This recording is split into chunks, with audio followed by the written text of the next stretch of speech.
अस्सलाम वालेकुम व्यूअर्स, क्या हाल है, कैसे हैं आप। आई होप कि आप खैरियत से होंगे। तो इधर आज मैं बहुत ही मज़े की रेसिपी लेके आई हूँ और सर्दियों के हवाले से बहुत ही मज़े की रेसिपी है।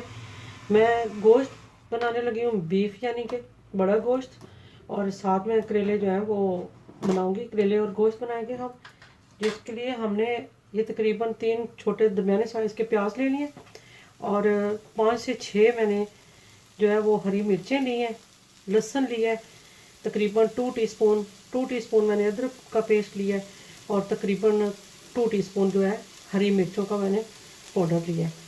तो अभी व्यूअर स्टार्ट करते हैं रेसिपी को। तो रेसिपी स्टार्ट करने से पहले आपसे रिक्वेस्ट है कि अगर आप मेरे चैनल पर नए हैं तो मेरे चैनल को सब्सक्राइब करें, लाइक करें, अपने दोस्तों के साथ ज़रूर शेयर किया करें ताकि हर नई आने वाली रेसिपी का नोटिफिकेशन आपको मिलता रहे। इसमें भी मैं तकरीबन हाफ कप मैंने जो है वो ऑयल डाला।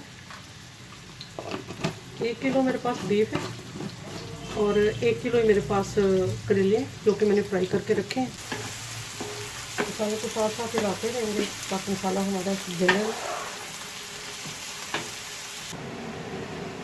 तो इसमें हम मसाला जब जो डालेंगे, लाल मिर्चों का पाउडर डालेंगे हम 1.5 टीस्पून,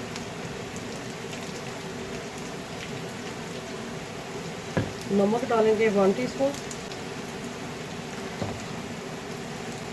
हल्दी पाउडर डालेंगे हम 1 टीस्पून,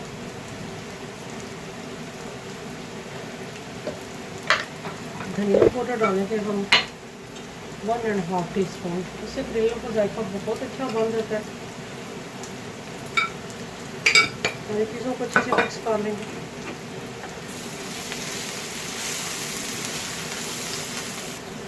तो इसमें अब हम गोश्त शामिल कर देंगे।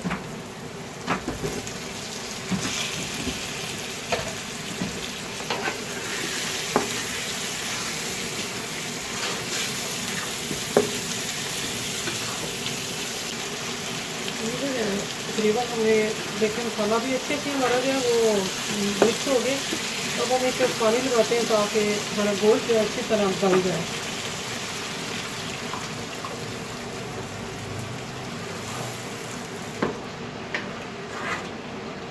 तो थोड़ी देर के लिए बंद कर देते हैं।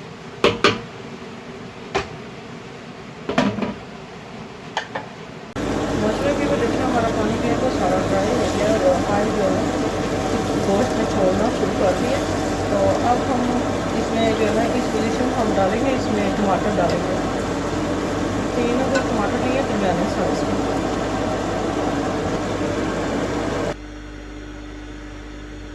गोश्त हमारा तकरीबन जो है वो अच्छे से जो है मिक्स हो गया है, टमाटर जो है वो मिक्स हो गए। तो अभी भी इसमें हम करेले डालते हैं। हमने करेले इस तरह जो है वो फ्राई करके रख लिए थे।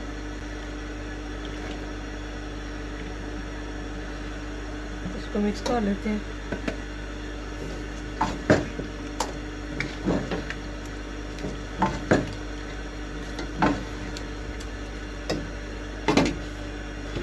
फिर इसमें हम थोड़ी सी लहसुन शामिल करेंगे।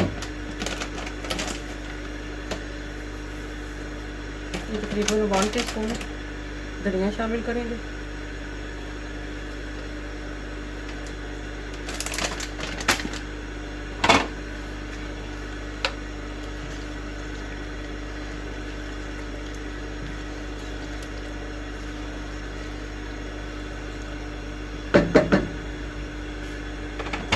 अगर हमारे करेले और गोश्त जो है वो तैयार हो गया, डिश आउट करते हैं इसको।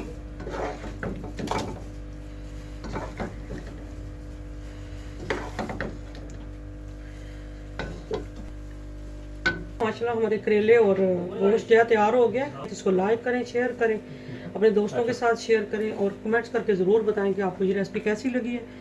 मुझे आपके फीडबैक का इंतज़ार रहेगा। तो चलती हूँ, दुआओं में याद रखें। इंशाल्लाह नेक्स्ट रेसिपी के साथ आऊँगी, तब तक के लिए ढेरों दुआओं के साथ अल्लाह हाफ़िज़।